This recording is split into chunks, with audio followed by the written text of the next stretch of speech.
মানুষের ৬৫ রকমের রোগ কমিয়ে দিচ্ছে গাছের শিকড় বেঁধেই, এমনই দাবি ঘিরে উত্তাল উত্তর ২৪ পরগনার গাইঘাটা থানার ময়নাগ্রাম। সেখানে এই গাছেই সারছে ৬৫ রকমের রোগ। গাছের ওষুধ সংগ্রহে এখন ভিড় জমাচ্ছেন হাজার হাজার মানুষ। সকাল থেকে রাত অবিশ্বাস্য ভিড়ে কার্যত মেলার চেহারা নিয়েছে গোটা এলাকা। রোগীরা দূর দূরান্ত থেকে ছুটে আসছেন। তাদের বিশ্বাস, এই ওষুধেই নাকি মিলছে দুরারোগ্য ব্যাধির চিকিৎসা।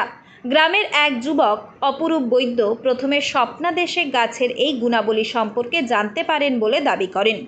সেই থেকেই রোগ সারাতে এই ওষুধ ব্যবহারেই মেলে ফল। এরপর থেকেই মানুষের মধ্যে ছড়িয়ে পড়ে তার এই বিশেষ গাছ ওষুধের কথা। কেউ কেউ বলছেন এই গাছের ছোঁয়ায় তাদের বহুদিনের রোগও সেরে গিয়েছে। জেলার পাশাপাশি রাজ্যের নানা প্রান্ত থেকে এখন মানুষজন চিকিৎসা পেতে হাজির হচ্ছেন এই ময়নাগ্রামে। এক এক দিন প্রায় ১০ থেকে ১২ হাজার মানুষের ভিড় সামাল দিতে অতিষ্ঠ হয়ে উঠছেন স্থানীয় এলাকার মানুষজন। এক প্রকার বন্ধ হয়ে যাওয়ার উপক্রম স্থানীয় স্কুল। ওষুধ পাওয়ার জন্য রাত জেগেও অনেকে অপেক্ষা করছেন বলে জানা গিয়েছে। ব্যাপক ভিড়কে কাজে লাগিয়ে স্থানীয় এলাকায় রীতিমতো বসে গিয়েছে দোকানপাটও। এখন তাই এই বিশেষ গাছ ওষুধের জন্যই ময়নাগ্রামে জমছে নানা ধরনের রোগীদের ভিড়। ৬৫ রকম সমস্যা দেখা হচ্ছে, ৬৫ রকম সমস্যা বলতে পারবে তো। ওষুধ তো স্বপ্নদায়ী ওষুধ, ওষুধ দেয় আমাদের হচ্ছে তোমার যারা যারা রিলেটিভ ছিল, রিলেটিভের মধ্যে আমরা ওষুধটা দেওয়া নেওয়া করতাম। তো আমি বলতে পারবো না, ভক্ত হয়তো বাদ বাকিটা বলবে, আমি বললে তো বলবো সব নিজেরটা নিজে জাহির করছে, তাই না? তারা ভালো না বললে একবার থেকে ২বার ১০ বার আসছে না। তো এখন কত লোক হচ্ছে? আজকে না হলে তো প্রায় ১৭,০০০-এর কাছাকাছি মানুষ হয়েছে। রাতে ভক্ত বলে আমি সামাল দিতে পারছি না। তো করে খাচ্ছে, কিন্তু আমি আমার জায়গায় অনর, আমি এত ভক্ত আমি দেখতে পাচ্ছি না। আমি ৩-৪ হাজার ভক্ত হলে আমি ভালোভাবে দেখতে পারবো। এই মন্দির ময়না প্রাইমারি স্কুলের পাশেই আমার যে দুর্গা মন্দির, এই দুর্গা মন্দিরে আমি প্রসাদ বিতরণ করি বাবা মার নাম স্মরণ করে। এখানে দক্ষিণার কোনো ব্যাপার না, যে যা খুশির মতো দক্ষিণাটুকু দেয়। সোমবার শুক্রবার সকাল ৬টা থেকে বিকাল ৪টা পর্যন্ত। যতক্ষণ ওষুধ থাকে, কোনো ভক্ত তো না ফিরে যায় না, সবাই তো ওষুধ নিয়েই যায়। রাত ৮:৩০ আমি এখানে দেখেছি, আর আমার বাড়িতে রাত ১১টা-১২টা পর্যন্ত দেখেছি।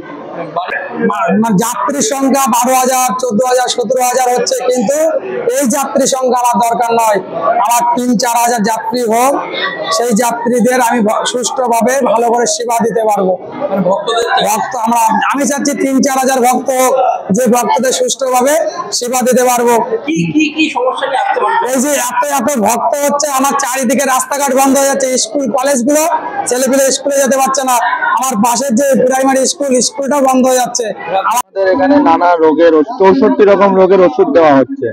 এবারে অনেক উপকারও পেয়েছে, যেমন ১৩ বছর উঠতে পারে না, তারা এখানে এসে উঠেছে, দাঁড়িয়েছে, এবং সে তার এই আনন্দে কান্না করেও ফেলেছে। এরকম অনেক অনেক ঘটনা। কি কি রোগ আছে? ৬৪ রকম রোগের ওষুধ, যেমন সুগার, প্রেশার, গায়ে ব্যথা, ঘাড়ে ব্যথা, হাঁটুর ব্যথা, নানা রকম ওষুধ দিচ্ছে।